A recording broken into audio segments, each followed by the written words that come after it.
Hey guys, here we are in the bathroom I've broadcast from many times, and I have a new mirror mount here for my phone, and so you guys are a lot closer to me by maybe 6 or 8 inches than you have been in the past. So that'll be interesting. It may be a whole lot better, so we'll just have to see. We're at the end of the day. It's been kind of a warm day, and I'm going to keep my hat on for this one. And we're going to be using the Austere August setup with Chiseled Face Midnight Stag. The older label version is what I've got this month. And I do have the splash from that.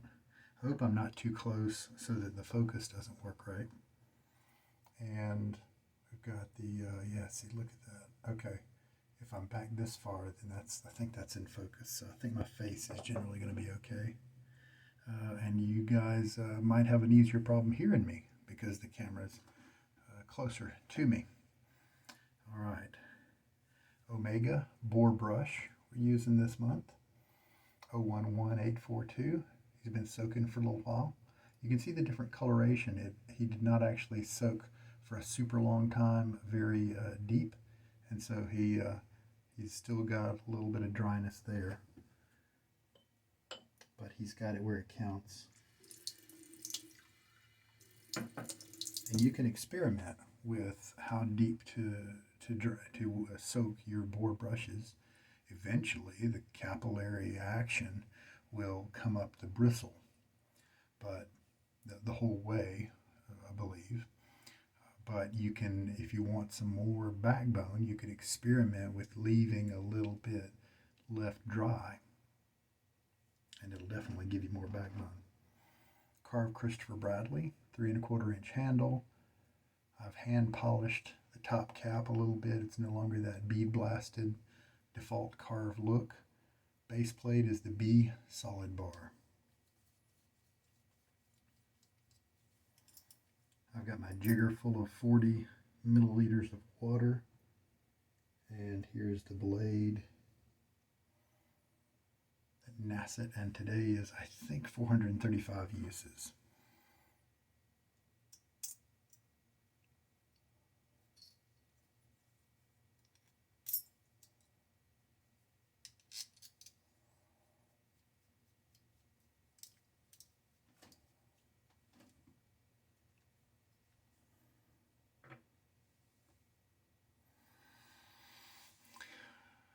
Is it 4 seconds that I've used recently? 3? Let's try a 3-second load today, just for grins. There's the soap. You can see the scoop that I did early on in the month. We're gradually moving down and making that seem less like a hole. All right, so shake out much of the water from the brush. And then let's try 3 seconds. It's actually kind of hard to do just 3 seconds. So I'm going to count there.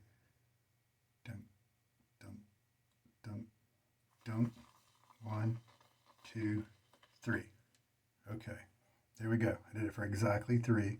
As you can see, there is still plenty of water in that brush that came out when I pressed it into the soap. I'm going to take my lather bowl here. I'm going to let the liquid fall in there. Obviously, if you don't want to do that, you don't have to.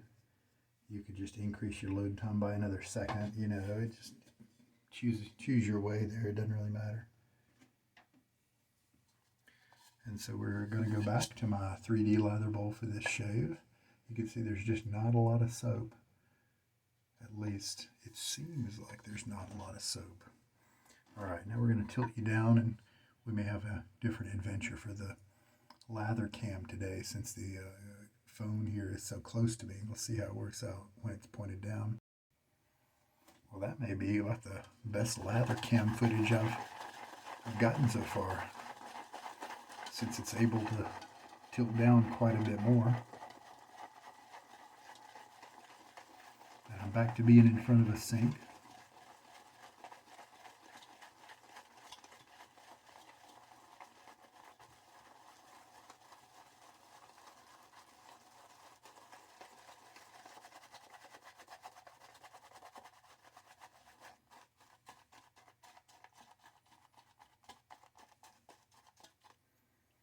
Not bad for just 3 seconds.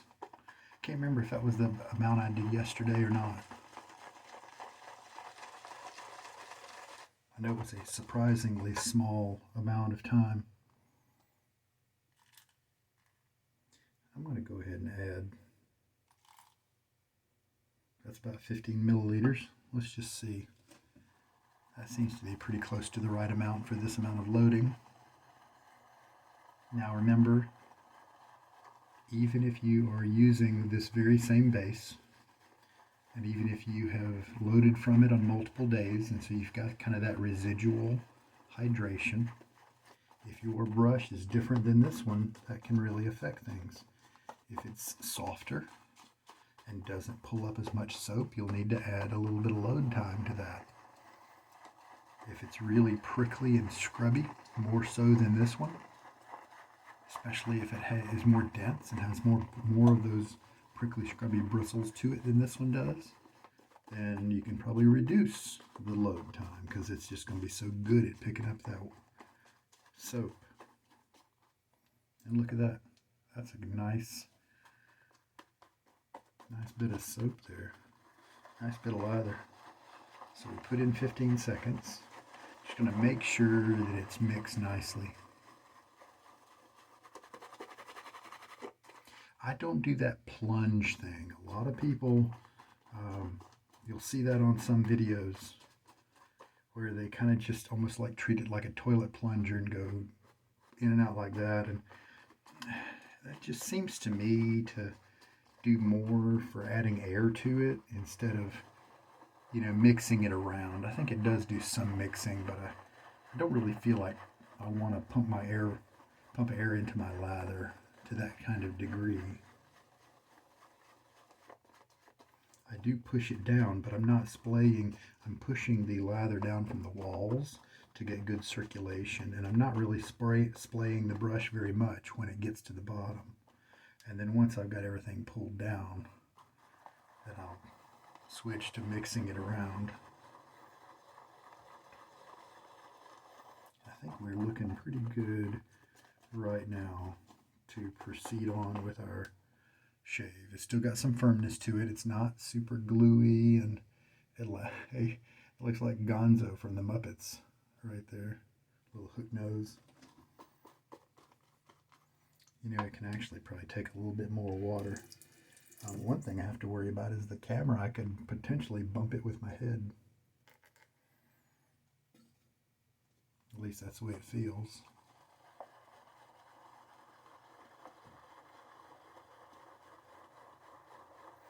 I've done a couple of tests with mixing the lather slowly versus what I consider kind of quick. My normal default speed seems to be kind of quick.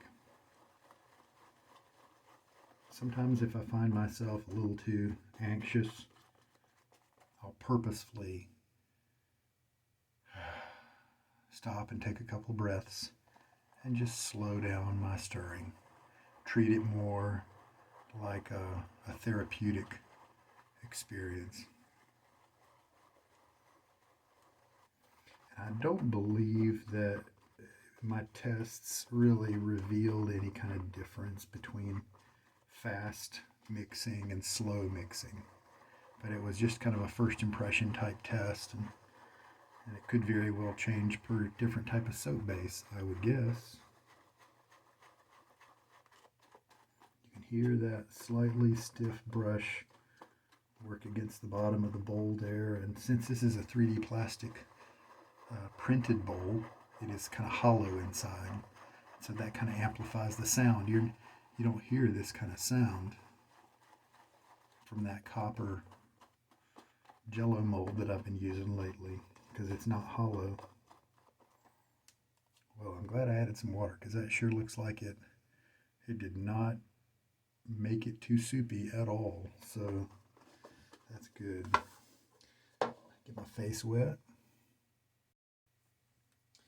and we'll go ahead and fill up the inside of the brush with some lather, kind of. Looks like got plenty to do the job.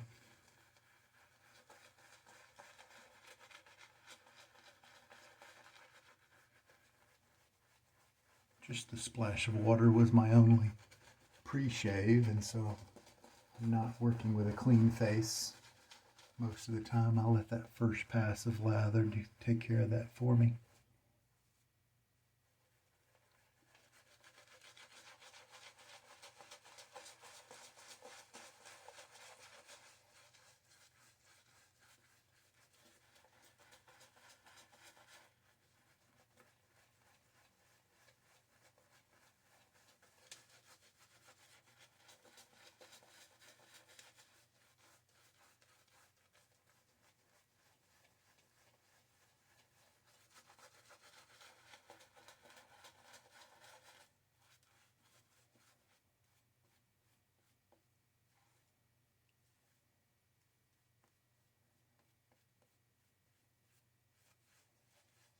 Most brushes will feel pretty good when you do kind of a painting motion like this. And so pretty much use about any brush you want if that's your main type of stroke. When you start scrubbing, that's where you start to feel some backbone, the tips, you start to know whether they're soft or a bit prickly, whether they're kind of wiry and ropey, or whether the tips are, tender and make it feel like a cloud. I think we've worked it in long enough.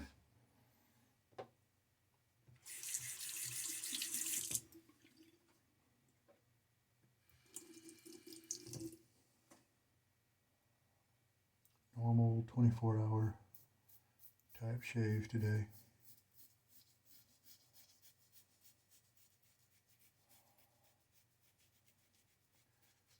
And it's, I can tell that we're not, taking a whole lot down with this first pass. However, it's not uncomfortable at all.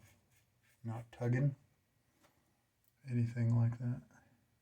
See how the other side does. Usually the side of the blade that has that bend in it will be more tuggy.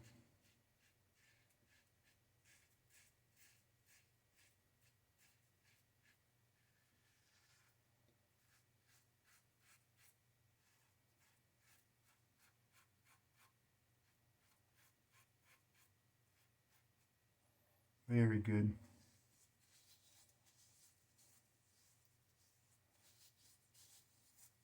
All right.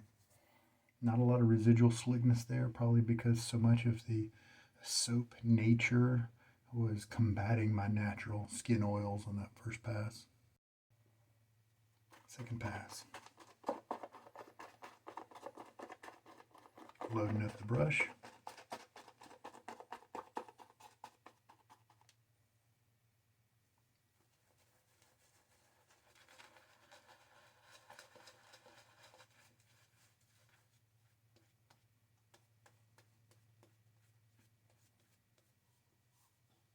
Plenty of lather today.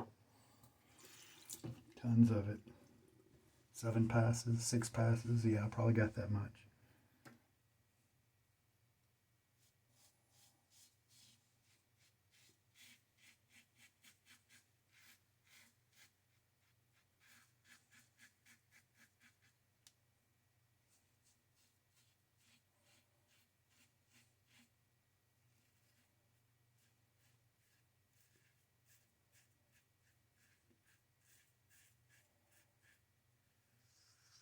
And if you're holding the razor lightly, like I highly recommend, it doesn't even matter if you're holding it a certain way. See, like right now, it's very loose on this back end right here. See, I can pivot the razor around if I want. I'm just kind of cradling the razor in my hand, and that lets it glide over my skin, not press through any skin, and that's what I want.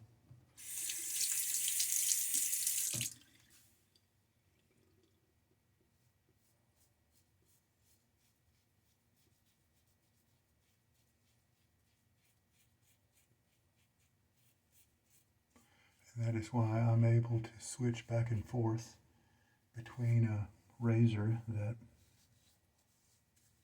has been used 400 times and one that's very fresh, and I don't cut myself because that same light technique is what I use for both kinds of blades. I think that was the second pass. Face is feeling pretty good, pretty comfy and smooth. Now, of course, isn't it funny how, you can feel your face with the grain and it can feel quite smooth. But then you go against the grain and you pick up that prickle, right? That's kind of where I am after that second pass. Do the same thing again. Oh yeah, see, I'm feeling a lot less resistance, a lot less stubble that needs cutting at this point. Nice, easy glide on the razor. Now, since the camera is so close to me, it's actually in the way of me being able to see when I'm shaving this side of my face.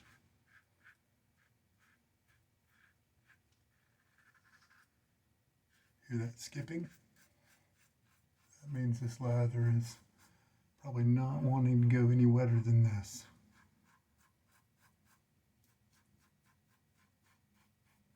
And just such nice slickness. You can see I can just buff all over the place because even though this is a really wet lather, the slickness, I can still feel it. Very nice. Now we'll do a neck pass and get that against the grain type of work on that tricky area.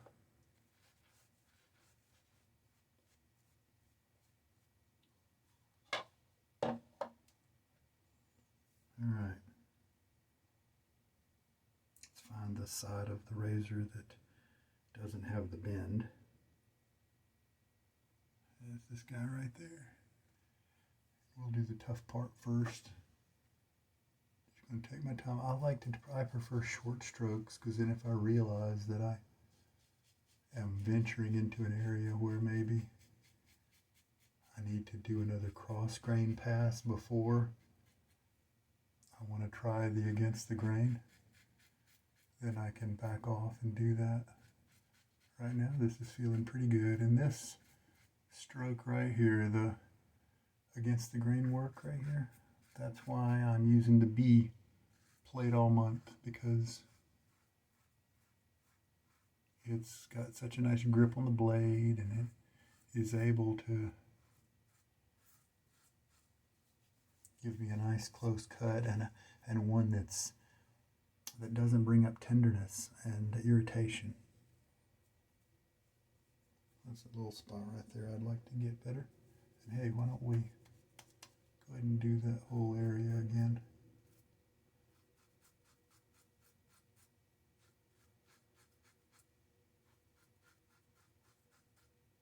Very lightly. If you've got a good slick lather and a light touch, you'd be surprised how many times you can hit an area without giving yourself any irritation. Yeah, that feels really good. I've got no irritation. Go ahead and whip out the aftershave splash.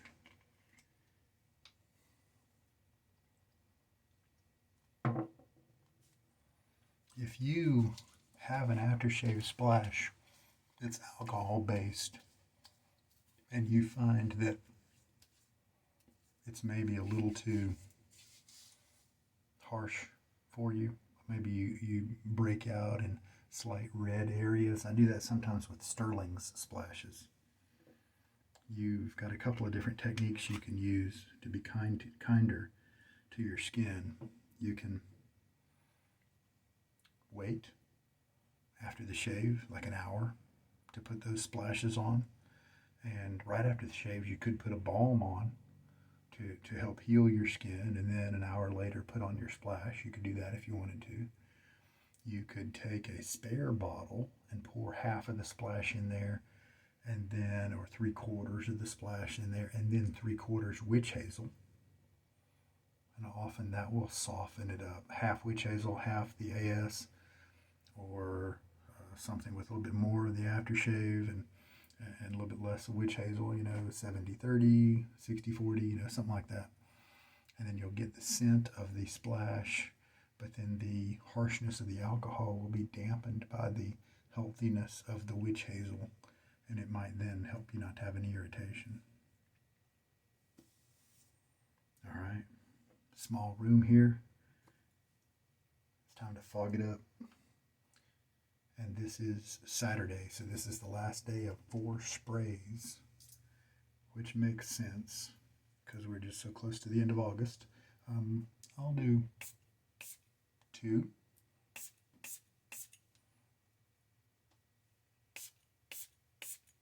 Now, normally just 1 on each wrist is all you need, right? If you apply so much to yourself that you can smell it without like bringing your wrist up to your nose, and you're 8 hours later, you've probably put on way too much and you're offending those around you.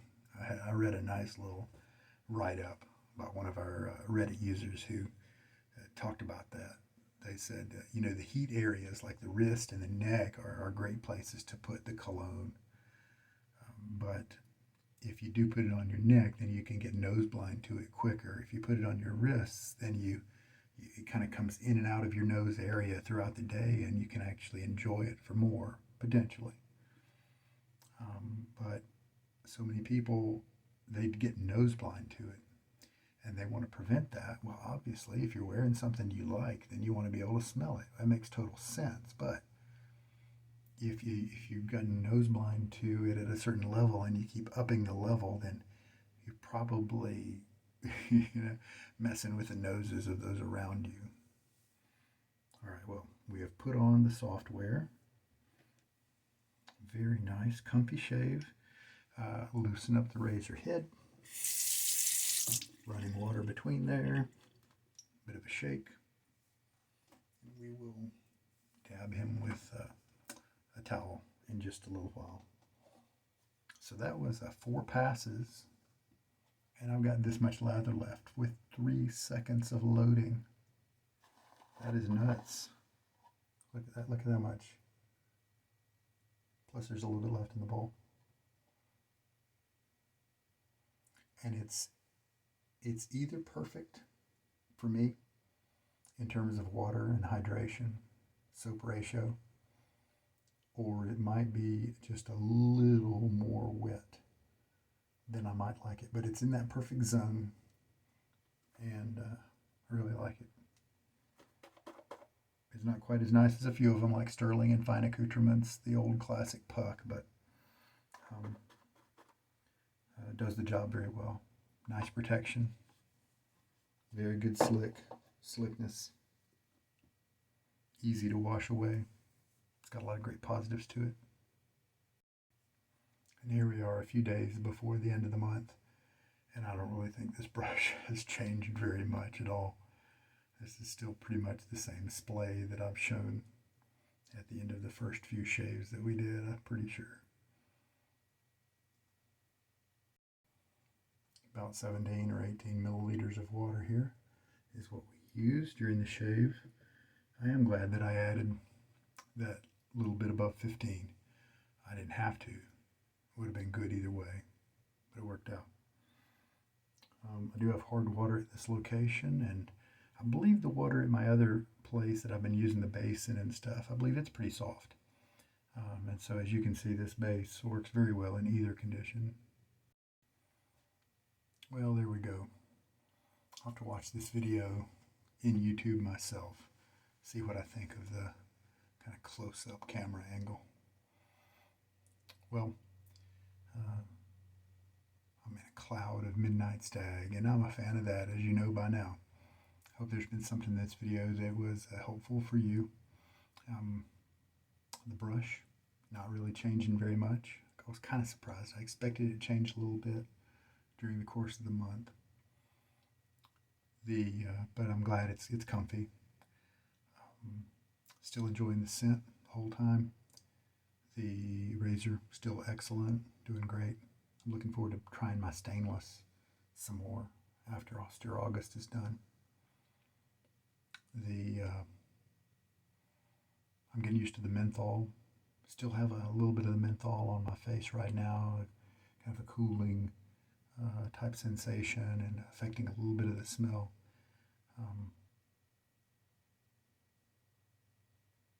Nothing else really.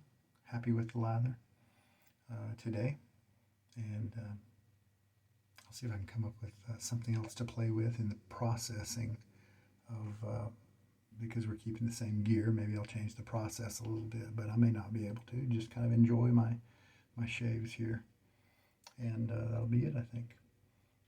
So it's been a good month, and I get to win something from the Midnight Stag fan, super fan, Stephen Joyner from Dogwood Handcrafts. He's going to reward the 18 or 19 of us. I don't know if anybody's dropped out, but that's how many started, 19 of us. He's going to give us something from his, reward us somehow as a prize for completing this challenge. It's really nice.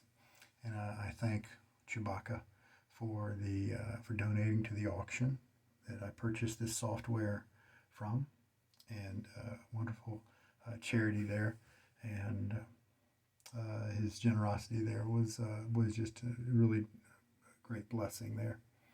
All right, guys. Wish you the best. I almost forgot to say, a few days ago I mentioned my friend who actually passed away. A good friend of mine, and I just wish we'd spent more time together. He's local, and so you kind of think, well, anytime you feel like getting together, you'll be able to, right? Well, he got COVID. I assume that he hadn't gotten vaccinated, but actually he and his family, his whole family, had been vaccinated, and everybody got COVID, 3 or 4 of them, and 3 of them just had very minimal symptoms, kind of what you're expecting on average with vaccinated people experiencing COVID. But he, unfortunately, was one of the few who had complications with it, even though he was vaccinated. And so I still stand very firm on my pro-vaccination stance. I mean, his wife could have potentially had great complications with it, but she didn't. Well, she was vaccinated, and so at least I feel a little bit better knowing that it wasn't out of ignorance. You know, they weren't stubbornly against vaccinations, and so he died because of COVID. It was just one of those rare exceptions where you have a COVID complication that's severe, even though you are vaccinated. But but he was a good guy. He knew Jesus, and so I'm confident he's in a good place, better place, guaranteed. But we'll miss him anyway. Cherish the ones, cherish your friends, even the ones that are local, even the ones you think you'll be able to see all the time, right? He was a kindred spirit in many ways. You guys take care. This is Sugar Daddy Shaves, wishing you all the best.